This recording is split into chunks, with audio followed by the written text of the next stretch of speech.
Welcome back to Low Country Spotlight. You know, I always save like the best for last, even though every segment that we do is really great and really inspirational. But today I have someone in the studio. I am so excited. It is none other than Christopher Joyce, and he is actually the artist known as Choice.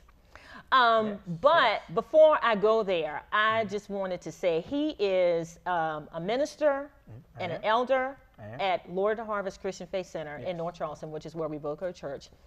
This man brought a word like a couple of weeks ago, and I think my husband said to his wife, I didn't even know he had all that in him. That's right. But it was such a powerful word. So I'm so excited to have him in the studio today to talk a little bit about both things. I mean, you're having the best of both worlds right now because you're an artist who you're putting out music that is proclaiming Christ and proclaiming what he has done and that he is the way, truth, and the light and all that other stuff. And then you're also bringing it, you know, on Sundays from the pulpit. How did you even get to this point? It's been a transition, a growth period, but I enjoy it all. I enjoy it all. To be able to not only say it in music, but to say it, you know, over the pulpit and outside of the pulpit as well. But I enjoy it. I enjoy it. Yeah, it's been a growth process, a transition, but I love it. Now, because when we talk about transition, I know for a while you were actually doing some rapping and maybe some secular music too. Tell us about how you have become strictly Choice, who is the gospel contemporary artist. Yes.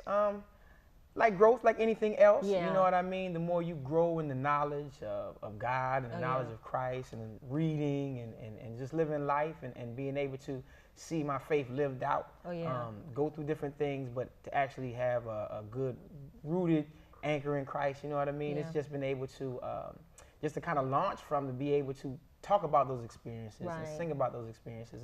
And I don't necessarily say preach too much, but teach those experiences as well. And just be able to be open before people. And you know, music, and from my perspective, is a ministry. And so how is it that in your quiet time, you know, you have a thought and it's like, oh, I want to run and write this down, or I need a beat behind this. How do you get inspired? How do you go from the thought process to actually putting something out? It's a few different processes, but mainly it just comes from life. You know, you living, you know, you have a happy time, you have a happy thought. It might spark something, an idea, maybe a melody, and then it kind of translates into a lyric, and then into a chorus, and then into a song. It's really that complicated? I mean, not necessarily. It's not really complicated. It may sound like a lot, but to me, it's just kind of natural. It may sound like a lot, but it's not. And you know, that's kind of when you know you're doing what you were meant to do. When you use the word natural, when it just comes. Well, you know, my grandmother said, talk about bad stuff. Oh, what comes up comes out. But it's from a good perspective.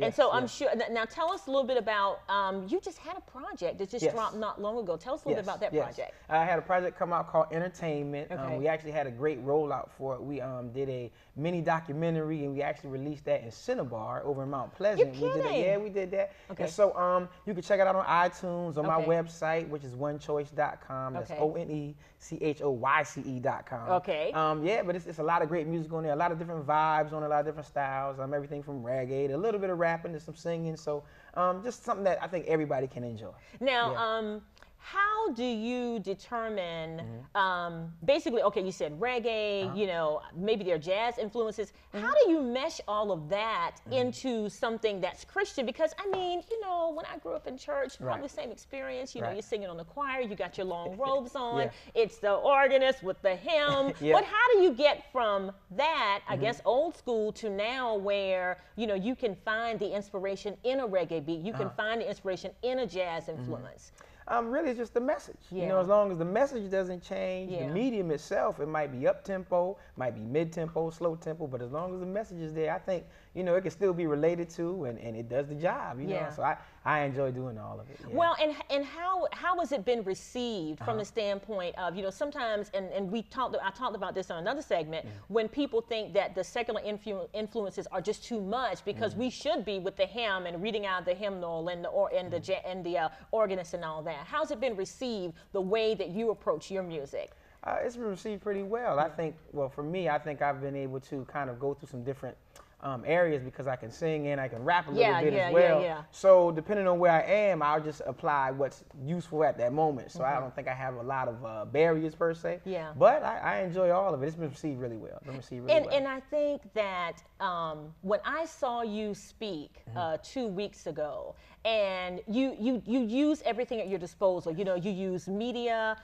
There was a video that you showed. You talked about James Brown, and I'm like, what? I feel good. Are you kidding me? You know, so how is it that you are able to bring all of these things together, the music, the message, the melody, and everything to make an impact?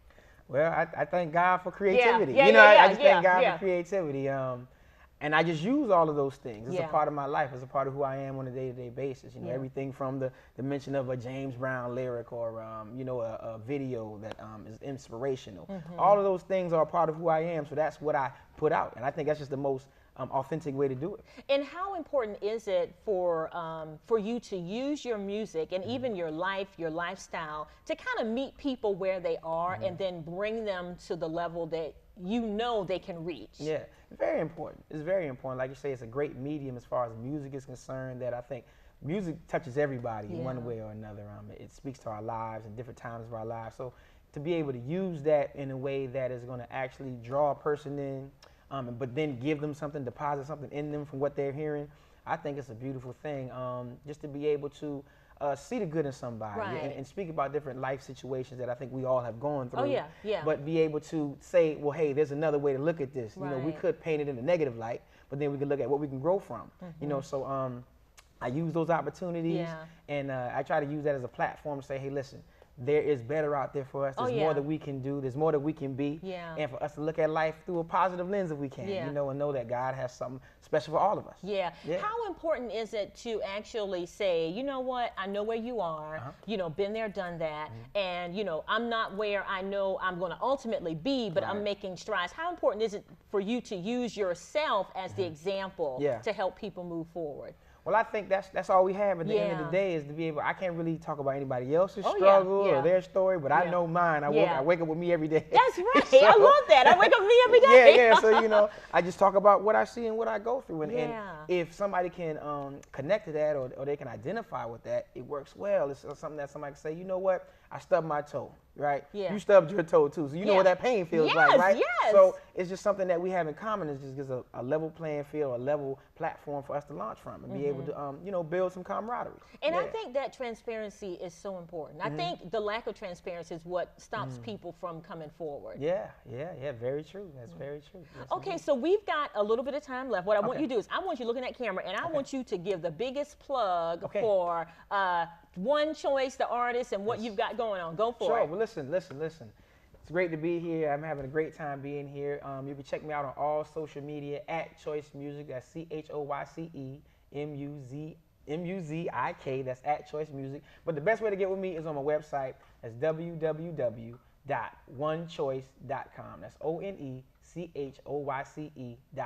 OneChoice.com. Yes. Okay, now we're going to be making some changes to our set in a couple of weeks. So you're going to come back and you're going to be performing. Oh, okay, my goodness, so that's a surprise. Don't go anywhere. We've got more Low Country Spotlight coming up.